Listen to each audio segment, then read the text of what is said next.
Welcome back to learn psychology in Malayalam.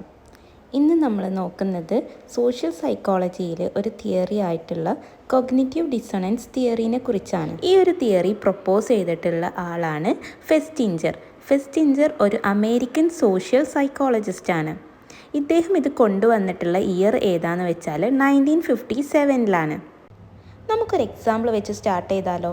നമുക്കെല്ലാവർക്കും അറിയാം, smoking എന്നുള്ളത് എന്തായാലും ഒരു അൺഹെൽത്തി ആയിട്ടുള്ളൊരു സ്വഭാവമാണ് അല്ലേ? അപ്പോൾ ഇങ്ങനെ ഒരു വിശ്വാസം നിലനിൽക്കെ ഈ ഒരു കാര്യം അവർ ചെയ്യുന്നത് അവരുടെ ബിലീഫ്, അവരുടെ വിശ്വാസത്തിന് എതിരാണ് എന്നുള്ളത് അവർക്ക് നല്ല ധാരണയുണ്ടായിരിക്കും. അപ്പോൾ ഇങ്ങനെയുള്ള അവസ്ഥയിൽ അവരുടെ വിശ്വാസവും അവർ ചെയ്യുന്ന പ്രവൃത്തി എന്താണ്, അവർ സ്മോക്ക് ചെയ്യുന്നു എന്നുള്ള പ്രവൃത്തിയും തമ്മിൽ നല്ലൊരു വ്യത്യാസം അവിടെ രൂപപ്പെടുന്നു അല്ലേ? ഒരു ചേരായ്മ അവിടെ വരുന്നു. ആ ചേരായ്മ മീൻസ് ഇൻകൺസിസ്റ്റൻസി. ആ ഇൻകൺസിസ്റ്റൻസി ആണ് നമുക്ക് ഡിസൊണൻസിലേക്ക് നയിക്കുന്നത്. ഇതിനെയാണ് കോഗ്നിറ്റീവ് ഡിസൊണൻസ് തിയറി എന്ന് പറയുന്നത്. അപ്പോൾ നമുക്ക് പറയാം, നമ്മളുടെ വിശ്വാസവും ബിലീഫ്, നമ്മളുടെ സ്വഭാവവും ബിഹേവിയർ, ഇത് രണ്ടും തമ്മിൽ ഓപ്പോസിങ് ആകുമ്പോൾ, ഇത് രണ്ടും ഓപ്പോസിറ്റ് ആയി മാറുമ്പോൾ നമുക്കുണ്ടാകുന്ന ഒരു ഡിസ്കംഫേർട്ട്, ഒരു രസമില്ലായ്മയെയാണ് കോഗ്നിറ്റീവ് ഡിസൊണൻസ് എന്ന് പറയുന്നത്. Okay, so individuals experience discomfort when holding conflicting beliefs or attitudes.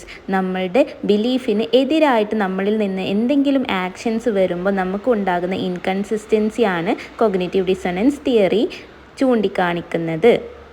അപ്പോൾ ഈ ഒരു രസമില്ലായ്മ നമുക്ക് സ്വാഭാവികമായിട്ടും ഇത് ഇല്ലാതാക്കണം എന്നുണ്ടാകും അല്ലേ? ഈ ഡിസ്കംഫേർട്ടിനെ നമുക്ക് റെഡ്യൂസ് ചെയ്യാനുള്ളൊരു ടെൻഡൻസി നമ്മളിൽ എല്ലാവരിലും തീർച്ചയായിട്ടും ഉടലെടുക്കും. അപ്പോൾ അങ്ങനെയുള്ള അവസ്ഥയിൽ നമ്മൾ ഈ ഒരു ഡിസൊണൻസ് കുറക്കാൻ വേണ്ടിയിട്ട്, ഈ ഡിസ്കംഫർട്ട് കുറക്കാൻ വേണ്ടിയിട്ട് നമ്മൾ എന്തെങ്കിലും ചെയ്തേ പറ്റുള്ളൂ.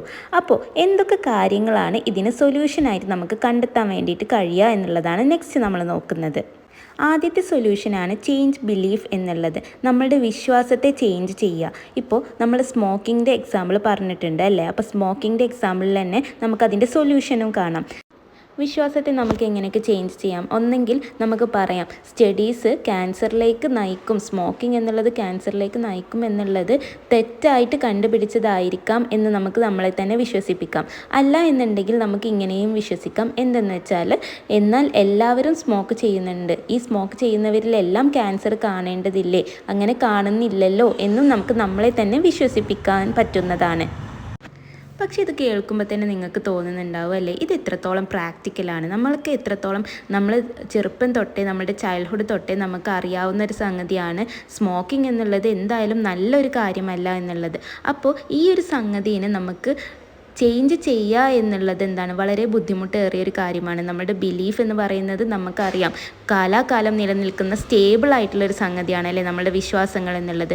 അതിനെ ചേഞ്ച് ചെയ്യാൻ പലരും പ്രയാസപ്പെടുന്നുണ്ട്. അങ്ങനെയുള്ള അവസ്ഥകളിൽ ചേഞ്ച് ബിഹേവിയർ എന്നുള്ള നെക്സ്റ്റ് സൊല്യൂഷനിലേക്ക് നമ്മൾ പോകേണ്ടതുണ്ട്. ചേഞ്ച് ബിഹേവിയർ എന്ന് പറയുമ്പോൾ നമുക്ക് പറയാം, നമ്മുടെ സ്വഭാവത്തെ ഒന്ന് ചേഞ്ച് ചെയ്യുക എന്നുള്ളത്.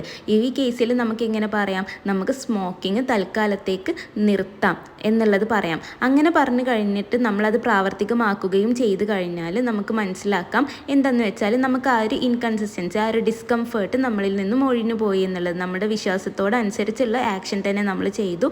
അതായത് സ്മോക്കിംഗ് നന്നല്ല എന്നുള്ള വിശ്വാസത്തോടനുസരിച്ചുള്ള ഒരു ആക്ഷനായിട്ടുള്ള സ്മോക്കിംഗ് സ്റ്റോപ്പ് ചെയ്യുക എന്നുള്ളൊരു ആക്ഷൻ നമ്മളവിടെ എടുത്തു.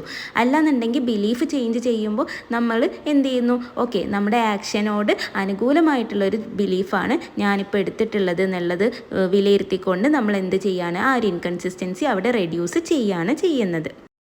ഇനി ഇതിന് രണ്ടിനും സാധ്യമാകുന്നില്ല. നമ്മുടെ വിശ്വാസത്തെയും നമുക്ക് മാറ്റാൻ സാധിക്കുന്നില്ല, നമ്മളുടെ ബിഹേവിയറിനെയും നമുക്ക് മാറ്റാൻ വേണ്ടിയിട്ട് കഴിയുന്നില്ല. ഇങ്ങനെയുള്ള അവസ്ഥകളിൽ നമ്മൾ ചേഞ്ച് പെർസെപ്ഷൻ ഓഫ് ബിഹേവിയർ എന്നുള്ള സൊല്യൂഷൻ ചൂസ് ചെയ്യണം. ചേഞ്ച് പെർസെപ്ഷൻ ഓഫ് ബിഹേവിയർ എന്ന് പറഞ്ഞാൽ നമ്മൾ നമ്മളുടെ സ്വഭാവത്തെ, നമ്മൾ ചെയ്ത പ്രവൃത്തിയെ എങ്ങനെ വിലയിരുത്തി കാണുന്നു, എങ്ങനെ റീസൺ ചെയ്യുന്നു എന്നുള്ളത് ഒന്നങ്ങനെ ചേഞ്ച് ചെയ്യുക എന്നുള്ളതാണ് പറയുന്നത്. ഇപ്പോൾ ഫോർ എക്സാമ്പിൾ ഈ സ്മോക്കിങ്ങിൻ്റെ കേസിൽ തന്നെ നമുക്ക് പറയാം ഞാനിപ്പോൾ മാത്രമല്ലേ സ്മോക്ക് ചെയ്യുന്നുള്ളൂ, ഇടയ്ക്കല്ലേ സ്മോക്ക് ചെയ്യുന്നുള്ളൂ, അല്ലെങ്കിൽ സ്ട്രെസ്സസ് വരുമ്പോൾ മാത്രമല്ലേ സ്മോക്ക് ചെയ്യുന്നുള്ളൂ, അതുകൊണ്ട് പ്രശ്നമില്ല എന്നുള്ള കാരണങ്ങൾ, റീസൺസ് നമ്മളതിന് കണ്ടെത്തിക്കൊണ്ട് നമ്മൾ എന്ത് ചെയ്യുക, ആ ഒരു ഡിസ്കംഫർട്ട്, ആ ഒരു രസമില്ലായ്മ, ആ ഒരു ചേർച്ചയില്ലായ്മ നമ്മളിവിടെ റെഡ്യൂസ് ചെയ്യുന്നു എന്നുള്ളതാണ് പറയുന്നത്. ഓക്കെ, അപ്പോൾ ഇത്രയാണ് സൊല്യൂഷൻസ് എന്ന് പറയുന്നത്. Change action, change belief, change action, perception എന്നുള്ളത്. ഓക്കെ, അപ്പോൾ ഈ ഡയഗ്രാം നോക്കൂ. നമ്മളുടെ ഫസ്റ്റ് 2 റെഡ് റൗണ്ട്സ് നിങ്ങളൊന്ന് ശ്രദ്ധിക്കുക. അതിൽ രണ്ടിലും കാണിക്കുന്നുണ്ട് ആക്ഷനും ബിലീഫും തമ്മിൽ ഓപ്പോസിറ്റ് ആയിട്ട് മാറിയപ്പോൾ അവിടെ ഇൻകൺസിസ്റ്റൻസി രൂപപ്പെട്ടിട്ടുണ്ട്. പിന്നീട് അതൊരു ഡിസൊണൻസ് ആയി മാറി. ഇൻകൺസിസ്റ്റൻസി രൂപപ്പെടുമ്പോഴാണ് അത് ഡിസൊണൻസ് ആകുന്നത്. അപ്പോൾ അതിന് സൊല്യൂഷൻസ് കാണേണ്ടതായി വന്നു. Change belief, change action, perception. അതിൻ്റെ ശേഷം ഡിസൊണൻസ് ഡൗൺ, അതായത് ഡിസൊണൻസ് കുറഞ്ഞു എന്നുള്ള ഒരു റിസൾട്ടിലേക്ക് അത് എത്തിപ്പെടുന്നു. അതുപോലെ തന്നെ ഈ ഒരു ഡയഗ്രാം നിങ്ങളൊന്ന് നോക്കൂ. നമ്മൾ പറഞ്ഞിട്ടുള്ള എക്സാമ്പിൾ വെച്ചിട്ടുള്ള ഒരു ഡയഗ്രാമാണ്.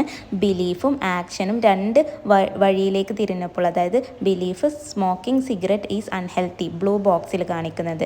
ആക്ഷൻ എന്താണ്? ഐ സ്മോക്ക് സിഗരറ്റ്സ്, ആക്ഷന് ഞാൻ സിഗരറ്റ്സ് സ്മോക്ക് ചെയ്യുന്നു. അങ്ങനെ ആക്ഷനും ബിലീഫും ഒരു ഡിസൊണൻസ് ഉണ്ടാക്കിയത് കൊണ്ട് തന്നെ, ഓപ്പോസിറ്റ് ആയതുകൊണ്ട് തന്നെ എന്ത് സംഭവിക്കുന്നു? സൊല്യൂഷൻ കാണേണ്ടി വരുന്നു. സൊല്യൂഷൻ ഒരു ബ്ലാക്ക് എയറോ ഇട്ടിട്ട് നമ്മൾ ചേഞ്ച് ആക്ഷൻ, ചേഞ്ച് ബിലീഫ്, രണ്ട് ഹെഡിങ്സ് നിങ്ങൾ ശ്രദ്ധിക്കുക. ആക്ഷൻ എങ്ങനെയൊക്കെ ഇവിടെ ചേഞ്ച് ചെയ്യുന്നുണ്ട്. സ്മോക്കിംഗ് സിഗരറ്റ്സ് ഈസ് അൺഹെൽത്തി എന്നുള്ളത് അറിയുന്നത് കൊണ്ട് തന്നെ ഞാനിനി സ്മോക്ക് ചെയ്യില്ല എന്നുള്ള ഡിസിഷൻ എടുക്കുന്നു. അല്ലെങ്കിൽ റിസർച്ചുകൾ സ്മോക്കിങ്ങിൻ്റെ പേരിൽ പറഞ്ഞിട്ടുള്ള സ്റ്റഡീസ്, അതായത് ക്യാൻസർ ഉണ്ടാക്കും എന്ന് പറഞ്ഞിട്ടുള്ള സംഗതികളെല്ലാം എന്താണ്, അത്ര കൺക്ലൂസീവ് അല്ല, അല്ലെങ്കിൽ വിശ്വസനീയമല്ല എന്ന് നമുക്ക് ചിന്തിക്കാം.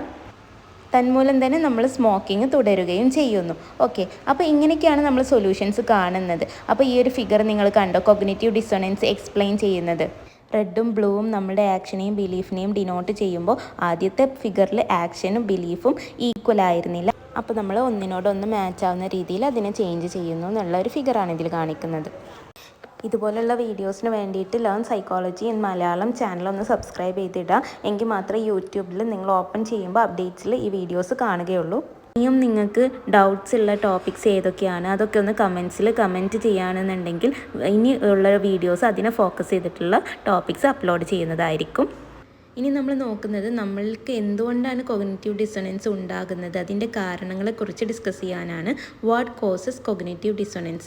ഫസ്റ്റ് വരുന്ന ഒരു പോയിൻ്റാണ് forced compliance behaviour. Forced compliance എന്ന് പറയുമ്പോൾ നമ്മൾക്ക് പ്രൈവറ്റ്ലി ചെയ്യാൻ ആഗ്രഹമില്ലാത്ത കാര്യങ്ങൾ നമ്മൾ പബ്ലിക്കലി മറ്റുള്ളവരുടെ ഫോഴ്സ് കാരണം ചെയ്യേണ്ടി വരികയും അത് ആ പ്രവൃത്തി ചെയ്തു കഴിഞ്ഞതിൻ്റെ ശേഷം മാത്രം നമുക്ക് എക്സ്പീരിയൻസ് ചെയ്യുന്നതാണ് ഫോഴ്സ്ഡ് കോംപ്ലിയൻസ് എന്നുള്ളത്. നമ്മുടെ വിശ്വാസങ്ങൾക്ക് എതിരായിട്ടുള്ള പ്രവൃത്തികൾ നമ്മളുടെ മുതിർന്നവരോ അല്ലെങ്കിൽ സൊസൈറ്റിയോ നമ്മൾ പ്രഷർ ചെലുത്തി നമ്മളെക്കൊണ്ട് ചെയ്യിപ്പിക്കുകയും അത് ചെയ്ത് കഴിഞ്ഞതിൻ്റെ ശേഷം മാത്രം നമ്മൾ ആ ഒരു ഡിസൊണൻസ് കുറക്കാൻ വേണ്ടിയിട്ട് നമ്മുടെ ആറ്റിറ്റ്യൂഡ് അവിടെ ചേഞ്ച് ചെയ്യുകയും ചെയ്യുന്നു എന്നുള്ളതാണ് ഇവിടെ പറയുന്നത്. ഇതിനൊരു പെർഫെക്റ്റ് എക്സാമ്പിളായിട്ട് നമുക്ക് പറയാൻ സാധിക്കുന്നത് ഗോഡ് അല്ലെങ്കിൽ ദൈവം എന്നുള്ള കൺസെപ്റ്റിലൊന്നും വിശ്വാസമില്ലാത്തവരെ കൊണ്ട് അവരുടെ ഫാമിലിയും അവരുടെ സൊസൈറ്റിയും പ്രഷർ ചെയ്യിപ്പിച്ച് പല കാര്യങ്ങളിലേക്കും ഏർപ്പെടുത്തുകയും, അതായത് പല പ്രാർത്ഥന അതുപോലെയുള്ള കാര്യങ്ങളിലേക്ക് അവരെ ഏർപ്പെടുത്തുകയും അത് ചെയ്ത് കഴിഞ്ഞതിൻ്റെ ശേഷം അവരുടെ വിശ്വാസത്തിന് എതിരായിട്ട് അവർ പ്രവർത്തിച്ചത് കൊണ്ട് തന്നെ അവർ ചെയ്ത ആ പ്രവൃത്തിയെ അവർ എങ്ങനെ വിലയിരുത്തുന്നു, ആ ഒരു ചേരായ്മ ഒഴിവാക്കാൻ വേണ്ടിയിട്ട് അവരെന്ത് ചെയ്യുന്നു, എൻ്റെ ചുറ്റുമുള്ളവരുടെ സന്തോഷം കാണുന്നതിന് വേണ്ടിയിട്ടാണ് ഞാൻ ഈ ഒരു പ്രവൃത്തി ചെയ്തത് എന്ന് അവർ അതിനെ വിലയിരുത്തി കാണുന്നു. ഇങ്ങനെയാണ് ആ ഒരു ഇൻകൺസിസ്റ്റൻസി അവർ റെഡ്യൂസ് ചെയ്യുന്നത്. അതുപോലെ ഡെയിലി ലൈഫിൽ വരുന്ന മറ്റൊരു കോസ് ഓഫ് കോഗ്നിറ്റീവ് ഡിസൊണൻസ് ആണ് ഡിസിഷൻ മേക്കിംഗ് എന്നുള്ളത്. നമുക്കറിയാം നമ്മുടെ ജീവിതത്തിൽ പല സാഹചര്യങ്ങളിലും നമുക്ക് ഡിസിഷൻസ് എടുക്കേണ്ടി വരാറുണ്ട് അല്ലേ. അപ്പോൾ ഇവിടെ തന്നെ നമുക്ക് കൊടുത്തിട്ടുള്ള ഒരു എക്സാമ്പിൾ എന്താണെന്ന് വെച്ച് കഴിഞ്ഞാൽ നമുക്ക് ഒരു ജോബ് ആക്സെപ്റ്റ് ചെയ്യേണ്ടി വരുന്ന ഒരു സാഹചര്യത്തെയാണ് ഇവിടെ പറയുന്നത്. ആ ജോബ് നിലകൊള്ളുന്നത് നല്ല ബ്യൂട്ടിഫുൾ സിനാരിയോ ഒക്കെ ഉള്ള ഒരു സ്ഥലത്താണെങ്കിൽ കൂടെ നമ്മൾ ആ ഒരു ജോബ് ഓഫർ സ്വീകരിക്കുമ്പോൾ നമുക്ക് മറ്റൊരു കാര്യം അവിടെ നഷ്ടപ്പെടുന്നുണ്ട്. നമ്മുടെ ഹോം എൻവയോൺമെൻറ്റ്, നമ്മുടെ വീടും ഫ്രണ്ട്സും അവിടെ നഷ്ടപ്പെടുന്നു. ഇതുപോലെ നമുക്ക് പല കാര്യങ്ങളും ആക്സെപ്റ്റ് ചെയ്യുമ്പോൾ പലതും നമുക്ക് നഷ്ടപ്പെടുത്തേണ്ടി വരുന്ന സാഹചര്യങ്ങൾ നമുക്ക് ഉണ്ടാകുന്നു. ഇങ്ങനെ വരുമ്പോഴും കൊഗ്നിറ്റീവ് ഡിസൊണൻസ് ഒക്കെ അറിയാം. അപ്പോൾ making a decision cuts off the possibility that you can enjoy the advantages of the unchosen alternative. അപ്പോൾ ഒരു ഡിസിഷൻ, ഒരു തീരുമാനം എടുക്കുമ്പോൾ നമുക്ക് മറ്റ് ആൾട്ടർനേറ്റീവിൻ്റെ, മറ്റ് ഓപ്ഷൻ്റെ ഗുണങ്ങൾ എൻജോയ് ചെയ്യുന്നതിൽ നിന്നും നമ്മളെ തടസ്സപ്പെടുത്തുന്നു എന്നുള്ള ഒരു കാര്യമാണ് പറയുന്നത്. എഫേർട്ട് ജസ്റ്റിഫിക്കേഷനാണ് നെക്സ്റ്റ് വരുന്നത്. ഇതിൽ പറയുന്നത് എന്താണെന്ന് വെച്ച് കഴിഞ്ഞാൽ, ഒരുപാട് എഫേർട്ട് എടുത്ത് നമ്മൾ പല കാര്യങ്ങളും നേടിയെടുക്കുമ്പോൾ ആ കാര്യങ്ങളിലൊന്നും നമ്മൾ പ്രതീക്ഷിച്ച റിസൾട്ടോ പ്രതീക്ഷിച്ച എക്സ്പീരിയൻസോ നമുക്ക് ലഭിക്കാതെ വരുമ്പോൾ നമ്മൾ ആ അത്രയും എടുത്ത എഫേർട്ടിനെ നമ്മൾ പല കാരണങ്ങൾ കൊണ്ടും എന്ത് ചെയ്യുന്നു, റീസൺ ചെയ്യുന്നു എന്നുള്ളത്.